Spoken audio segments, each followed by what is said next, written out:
अब दूसरे और धर्म प्रचारक थे, वो विचार करने लगे, अरे वो आचार्य जी का लड़का वो अनपढ़ था, उसको बहुत सामान मिल रहा है, कहाँ से मिल रहा है? तो पता चला कि वो कोई पत्थर सा ले रहा है और वो दिखाता है आंखें कान नाक इत्यादि दिखाता है, उसको तो ऐसे मिल रहा है। तो उन्होंने अपने अपने नकली बना लिए। इसने अपने आप तो नहीं बनाया था, तो बच्चे के कारण से आ गया था, उन्होंने नकली बना लिए और कहने लगे तुम्हारा वाला जो है ना गुरुजी, उसके तो भगवान की 2 ही हाथ है, हमारे वाले के तो 4 हैं, और तुम्हारे वाले की तो नाक छोटी सी, हमारी तो सूंड बनी हुई है आगे। उन्होंने अपने अपने नकली बना लिए और इसके कारण से क्या हुआ, दुनिया के अंदर मूर्ति पूजा का प्रचलन हो गया। लेकिन वास्तविकता क्या है, वेद के अंदर क्या लिखा गया कि परमेश्वर जो है वो निराकार है, सब पर्यगात, सब जगह पर परमेश्वर पहुंचा हुआ है। अगर आप परमेश्वर को एक स्थान पर मानोगे तो आप पाप करने से नहीं बच पाओगे। आपने माना, किसी ने कहा कि मस्जिद में बैठ के पीने दे साकिया, या वो जगह बता जहां पर खुदा नहीं। एक व्यक्ति मस्जिद में बैठ के शराब पीने लग रहा था। बोले क्या कर रहे हो, मस्जिद में शराब पी रहे हो? बोले यहां से चला जाता हूं, ऐसी जगह बता दे जहां पर खुदा ना हो।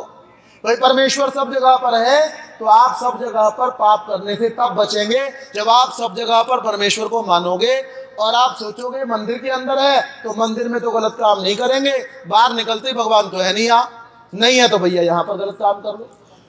और हम सबको पता है कि मूर्ति के अंदर परमेश्वर नहीं है। हम में से कुछ लोग जब जाते हैं भगवान के पास में, मूर्ति के आगे जाके हाथ जोड़ेंगे, आंख बंद कर लेंगे। अरे भगवान जब सामने आ गया, आंख क्यों बंद कर रहा है भाई?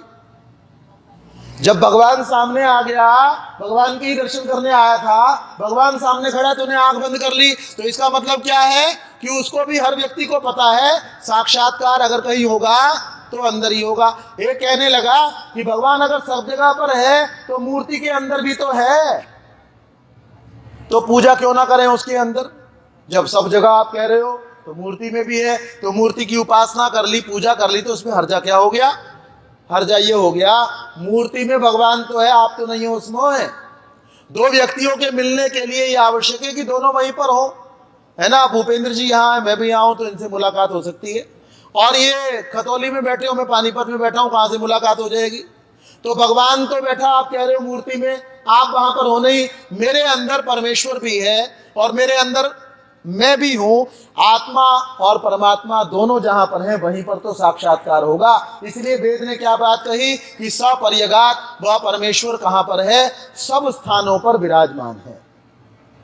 गोस्वामी तुलसीदास जी को वैराग्य हो गया, और वैराग्य हो गया तो वो एक स्थान से दूसरे स्थान पर जाने लगे। जो वैरागी लोग होते हैं वो एक जगह पर मठ मंदिर आश्रम बना के रहा नहीं करते हैं, वो चलते रहते हैं। आज यहाँ रहे, 10 दिन 20 दिन वहाँ रहे। ये तो अब के बाबा लोग ऐसे हो गए कि उनके आपके घरों से भी बढ़िया महल बने हुए।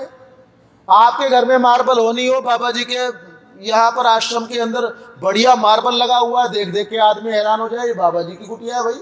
नाम बाहर कुटिया लिखा हुआ है और अंदर देखो तो गृहस्थियों से भी ज्यादा ऐशो आराम है।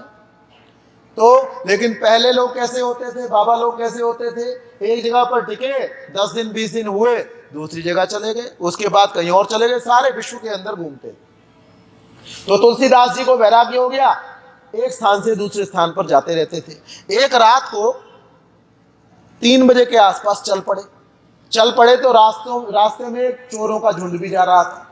चोरों का झुंड जा रहा था तो उसने कहा, चोरों के सरदार ने, अरे भाई ये कौन जा रहा है कि आज जहां चोरी का विचार किया वो चोरी तो करेंगे, लेकिन पहले बोनी तो इससे ही करके आओ। तो अब ये चोरों में से एक चोर उसके पास गया, तुलसीदास जी के पास, और जाकर के पूछने लगा, महाराज कहां चले, कौन हो तुम?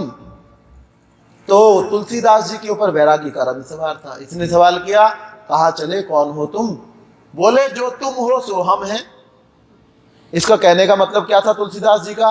जैसे तुम जीवात्मा हो मैं भी जीवात्मा हूं, जैसे तुमको परमात्मा प्राप्त करना है मुझे भी करना है। लेकिन चोर ने क्या समझा कि ये कह रहा है कि जैसे तू चोर है वैसे मैं चोर हूं। तो अब चोर जब ये कहा जो तुम हो सो हम हैं, तो चोर कहने लगा, फिर जो हम हैं सो तुम हो, तो क्यों ना आज मिलकर के काम करें। तो तुलसीदास जी को याद आया, भाई वेद भी कहता है संगच्छध्वम संवदध्वम संभो मनांसी जानताम, मिलकर चलना चाहिए, मिलकर के बैठना चाहिए, मिलकर के ईश्वर की उपासना करनी चाहिए। कहने लगे ठीक है, आज मिलकर के काम करेंगे। अब उसको क्या पता क्या मिलके काम करना है। चल पड़े तो चोरों के सरदार ने सबकी ड्यूटी बांधी। क्या ड्यूटी बांधी? भाई तेरे को सेंध मारनी है, दीवार को तोड़ना है। तेरे को दीवार अच्छी तोड़नी आती है, फटाफट तोड़ता है, दीवार तू तोड़ियो। और किसी को कहा तेरे को तिजोरी खोलनी आती है तो तिजोरी खोलियो, अपने जिम्मे मैं सामान भर लूंगा। और तुलसीदास जी नए थे, कह लगे तुम बाहर घूमते रहना, और जो दीवार तोड़ेंगे ना उसमें से मिट्टी निकलेगी। मिट्टी की भी दीवारें होती थी पहले।